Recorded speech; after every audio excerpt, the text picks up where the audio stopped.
If we had the opportunity in today's, the analytical world, to know, I was a guy, especially for guys who move the ball up the middle the other way and facing these nasty two-seamers and these exploding sliders, if I could have shifted my barrel down about 2 inches, oh my.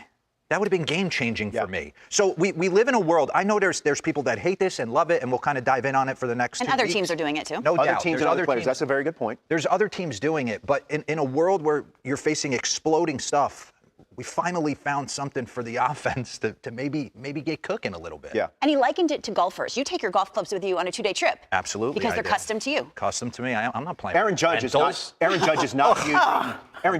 using the torpedo bat. He does not need to. His answer was great. Yeah, he's like, I don't need to. I don't really. I mean, I'm good. We got to give former New York analyst now, Yankee analyst, now he's the farm director, I believe, with the Miami Marlins, Aaron Leanhart. He was kind of, and I'm sure a band of others that kind of started diving in on this. And you see for Anthony Volpe, I mean, he's got that swing cooked to right center, especially in that yard. You catch it a grain low and it still leaves. Yeah.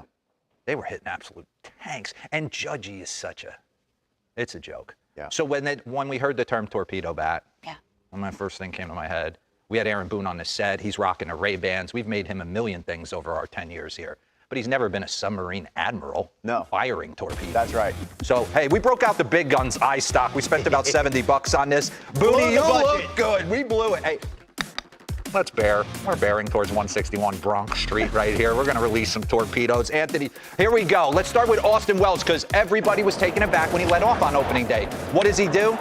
Hits an absolute bomb, first AB. 2 homers, 3 RBIs in his first 3 games this season. He's 7th among catchers with a 121 weighted runs created plus since the start of last July. He has been a nice first-round pick for the Yankees. You know what I'm saying, Anthony Volpe? Open the outer doors on the tubes, please. Let's get some pressure in there. Yes. Working the ball opposite field tank, and then he gets a high cutter from Nestor Cortez. Turn and burn. Nestor had nothing for him. He's 2 for 12, but both balls have left the yard, and his OPS is on the rise, and his bat speed is up. Look at that visual. Did anyone foresee Paul Goldschmidt hitting leadoff for the New York Yankees? It worked. It worked, and he has been on fire for them. 5 for 12, a homer, 2 RBIs, 1 walk. He struggled before August 27th of last year. Maybe he's found something with that short porch in Yankee Stadium. Cody Bellinger, Joe Sherman called this when we were at Yankee Stadium. He said this park plays for him. Yeah. He was playing center field like a Gold Glover, and he's 4 for 10, a homer, 6 RBIs. And the thing about Cody, lock in on, does really well with 2 strikes. He's hitting to almost 250 with 2 strikes since the start of 2023. That's the 2nd highest in baseball behind Luis Ariz. And if we're firing torpedoes, fire 1, fire 2, fire 3. It's Jazz Chisholm with all the drip. Yes. I mean, since he's come over to the Yankees, 49 regular season games in the Bronx, 282 with 14, an 880 OPS and a 145 OPS plus. Now, one guy who's not using the torpedo bats is Captain Aaron Judge. He says, why fix what isn't broken? And I'm serious. It is so nice to watch him take ABs. What he did the other day, people, digest it. He hit 3 tanks in the game. He had 18 total bases. And then yesterday, Aaron Savali had the audacity in the first inning to give him a 3-2 cutter middle. And he just ticks it. It's homer. Yeah. Jesus, thank you very much for joining us. What did that feel like, your first outing in a Phillies uniform to pitch that well? What did that mean to you?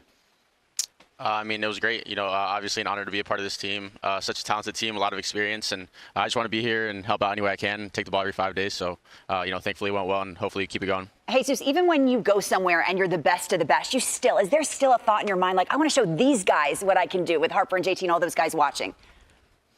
Yeah, I mean, I feel like you always want to, get off on the right foot and a good first impression, especially when you're with a new team. But especially these guys, just facing them the last 3-4 years, had a lot of battles head to head with them. And now I'm happy to be on this side and be in this dugout. So, it's good. It was good playing with them. Jesus, the stuff has always been there. You've been on runs before, but it just seemed like the execution the other day at Nats Park. The lefties had no answer for the sweeper. I mean, you were getting swings on balls this far outside. Nothing above the hollow of the knee. Take me through, like, the evolution of that pitch for you. Yeah, I mean, it's a new pitch. I started actually messing around with it right when I got traded. So at the end of December, early January. And then progressively, throughout spring, we had good and bad results with it. Just kind of finding times to use it in the right spots. And, thankfully, we got into a rhythm with it with JT. And we had a good game plan and executed it well. JT's a gangster, huh? I had him with Team USA. He's easy to throw to. Yeah, very easy to throw to. He does his homework, so it's easy. To whatever he calls back there, I'm not shaking. I'm just going along with it. Jesus, what are some of the underrated aspects of introducing a new pitch into game action to make sure it's game ready? What are some of the underrated aspects of the evolution of that and that whole process? Yeah, I mean, I think at first you got to slowly introduce it to the body. You know, it's a new pitch, so something that my elbow, my arm, my whole body isn't used to throwing. So once you get the body accustomed to it, it's basically just finding places to use it, where I can, you know, throw it for a strike, where are the sights for it, things like that. You know, so much more movement with the pitch like this that I've had ever before. So it's really finding a place to start it and where I want it to finish. Jesus, DeRo always talks about obliques when hitting, when pitching, and at back, and you look so healthy. What's the balance in throwing every pitch with purpose and then taking care of your body as well? Yeah, I mean, obviously, taking care of your body is the biggest thing, and staying healthy is what everyone wants. So it was a struggle for me last year, even from the jump. So now, you know, I'm healthy again, feel 100%, thankfully, and just in between, every 5 days in between, you have to do everything you can to recover just to be 100% for that day you get the ball.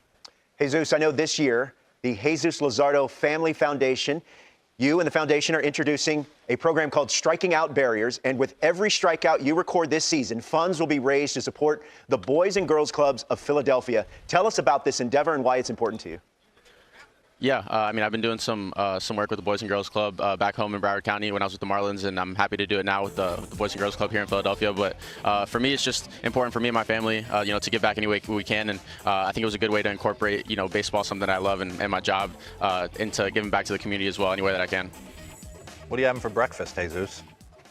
Not too sure. I had some eggs this morning. We'll see what happens after that. What do we go? Scrambled, over easy? What's the move? They're going to judge whatever you say. If you say scramble with ketchup, you're out.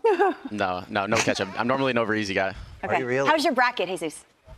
Not great. Yeah, I got Houston in there to win it all, and there you go. but that's about it. Yeah, There you I go, think that's the Jesus. only team I might have left. Really? Right. That's the only team you need to have left, Jesus. What's Okay? one Yeah. thing about that clubhouse we wouldn't know if we weren't inside the clubhouse? I mean, that's a good question. I mean, from what I've, you know, spring training and the short time, you know, of the season so far, everyone's great guys, even guys with a lot of experience, a lot of, you know, veteran presence. But everyone just wants to have fun. Everyone just wants to be boys with each other and you know, spend some time together and get to know each other. So it's a close-knit group of guys, and I'm glad that, you know, they've received me well. Well, for people that want more information about Jesus and his charitable efforts, you can go to the Jesus Luzardo Foundation, JesusLuzardoFoundation.com. Jesus, we appreciate the time. you. Congratulations on your first start. Best of luck to you and the Phillies this afternoon in the home opener against the Rockies, and thanks for spending a little time with us.